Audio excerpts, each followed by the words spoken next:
اگر زندگی میں کامیاب ہونا چاہتے ہو تو نمازی بن جاؤ، کیونکہ نماز کے بغیر کوئی بھی کامیابی ممکن نہیں۔ حضرت امام حسین رضی اللہ تعالی عنہ سے پوچھا گیا کہ سجدے کی طاقت کیا ہے؟ تو حضرت امام حسین نے فرمایا سجدے کی طاقت یہ ہے کہ فرش کی سرگوشی عرش پر سنی جاتی ہے، فرش کی پکار عرش پر سنی جاتی ہے، فرش کی فریاد عرش پر سنی جاتی ہے۔ کسی نے حضرت سیدنا علی المرتضیٰ شیر خدا کرم اللہ وجہ الکریم کو کہا، حضرت میں بہت کوشش کرتا ہوں کہ صبح لازم اٹھ کر فجر کی نماز پڑھوں، لیکن کیا کروں، آنکھیں نہیں کھلتی، نیند سے جاگ ہی نہیں آتی۔ حضرت علی رضی اللہ تعالی عنہ نے فرمایا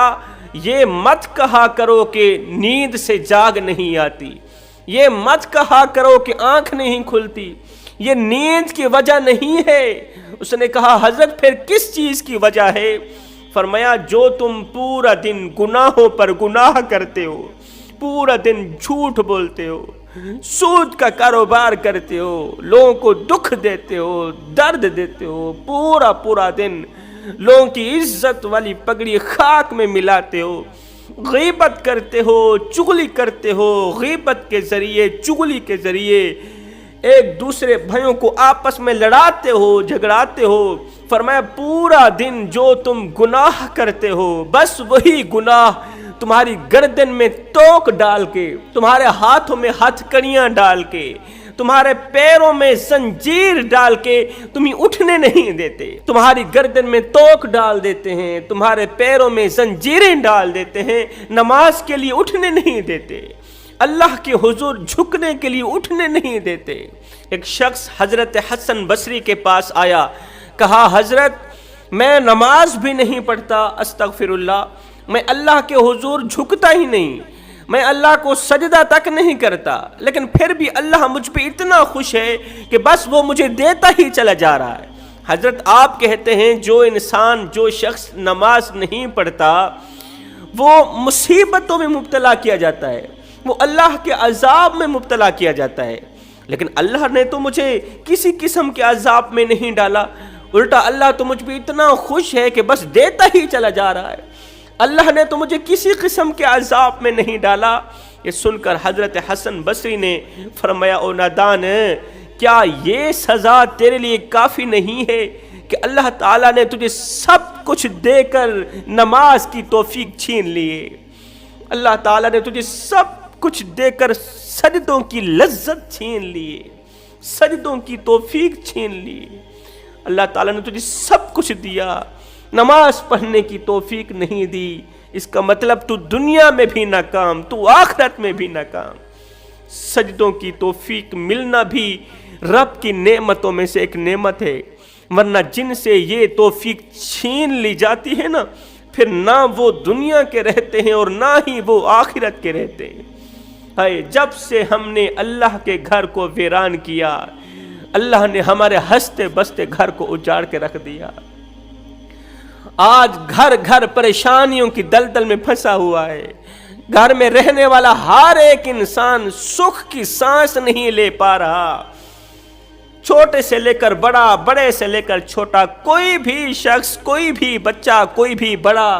سکون کی سانس نہیں لے پا رہا۔ وجہ کیا ہے؟ وجہ یہی ہے جب سے ہم نے اللہ کے گھر کو ویران کیا، تب سے اللہ نے ہمارے ہنستے بستے گھر کو ویران کر دیا، اجاڑ کے رکھ دیا۔ صاحب یہ نماز نہ پڑھنے کی وجہ ہی ہے کہ آج ہمارے گھر میں رحمت کے فرشتوں کا آنا بند ہو گیا، رزق بانٹنے والے فرشتے ہم سے روٹھ گئے، آج ہمارا گھر پریشانیوں کے سمندر میں ڈوبا ہوا ہے، نکلنے کو کوئی راستہ ہی نہیں مل رہا۔ اگر تم اپنے گھر کو پریشانیوں کی دلدل سے نکالنا چاہتے ہو، پریشانیوں کے سمندر سے نکالنا چاہتے ہو، غربت کی دلدل سے نکالنا چاہتے ہو، اگر اپنے گھر میں خوشحالی لانا چاہتے ہو تو پھر آ جاؤ، میرے کریم رب کی چوکھٹ کھلی ہے، کریم رب کی چوکھٹ کا دروازہ کھلا ہے۔ ایک اللہ والے کا گزر کسی خوبصورت گاؤں سے ہوا، وہ کی خوبصورت تھا، وہ گاؤں تو جنت کا ٹکڑا تھا،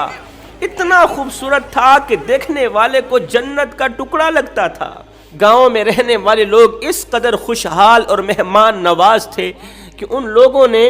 اس اللہ والے کا خیر مقدم کرتے ہوئے اس کا استقبال کیا، اس کی خوب مہمان نوازی کی، خوب خدمت کی۔ دوسرے دن یہ اللہ والا بڑا ہی خوش ہوتا ہوا اپنی منزل کو روانہ ہوا۔ 3 سال بعد پھر سے اسی گاؤں سے گزر ہوا۔ کیا دیکھتا ہے کہ گاؤں اجڑا ہوا ہے، گاؤں اجڑ چکا ہے، گاؤں تباہ و برباد ہو چکا ہے، گاؤں کی خوبصورتی بدصورتی میں تبدیل ہو گئی ہے، نہریں سوکھی پڑی ہیں، نہروں میں پانی نہیں ہے، درختوں کے پتے جھڑ گئے ہیں، گاؤں پر اس قدر اللہ کا عذاب پڑا کہ اس عذاب نے گاؤں کا ستیہ ناش کر دیا، تباہ و برباد کر دیا۔ ہر ایک دکھنے والا انسان پریشانیوں کی دلدل میں پھنسا ہوا نظر آیا، ہر ایک انسان کے چہرے پر پریشانی اور مصیبتوں کے آثار نظر آ رہے تھے۔ سوچ میں پڑ گیا کہ 3 سالوں کے مختصر عرصے کے اندر اتنی تباہی کیوں پھر گئی،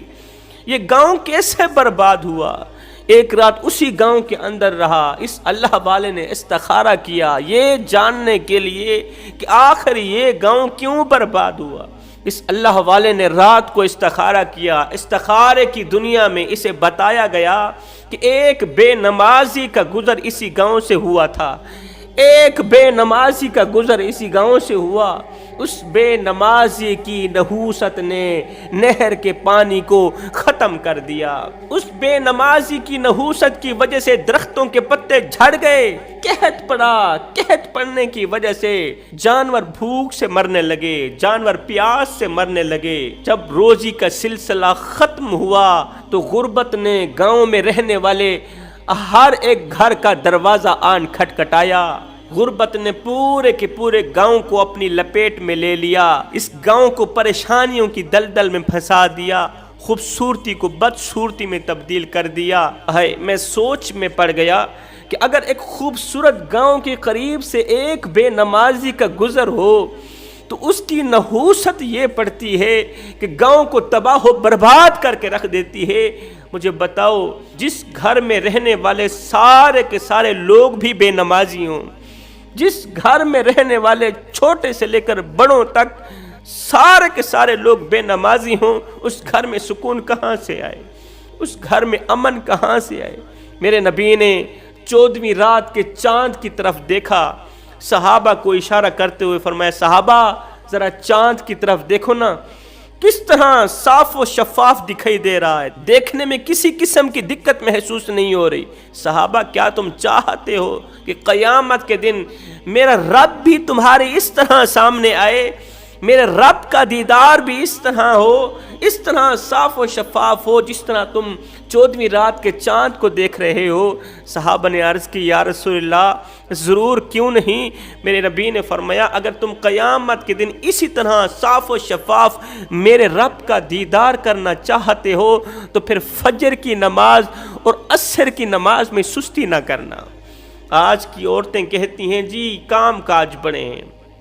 نماز پڑھنے کا وقت نہیں ملتا، قرآن پڑھنے کا وقت نہیں ملتا، بچے زیادہ ہیں، پورا دن بچوں کو سنبھالتے ہی گزر جاتا ہے، نماز کا وقت نہیں ملتا، اللہ کے حضور جھکنے کا وقت نہیں ملتا۔ میں کہتا ہوں، اے اسلام کی مقدس شہزادی، آجا، میں تمہیں ایک لمحے کے لیے سیدہ فاطمہ الزہرا کی چوکھٹ پر لے چلتا ہوں۔ حسن و حسین کی دیکھ بھال بھی ہو رہی ہے، پرورش بھی ہو رہی ہے، مولا علی کی خدمت بھی کی جا رہی ہے، پورا دن کام کرتی ہے، پورے دن کی تھکی، سارے دن کی تھکی سیدہ فاطمہ الزہرا جب رات ہوتی ہے نا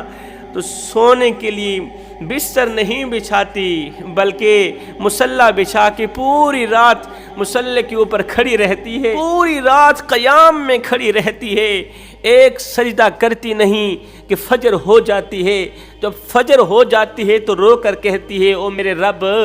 تیری راتیں اتنی چھوٹی ہو گئی ہیں کہ تیرے محمد کی بیٹی کا ذوق بندگی بھی پورا نہیں ہوتا، اور میرے رب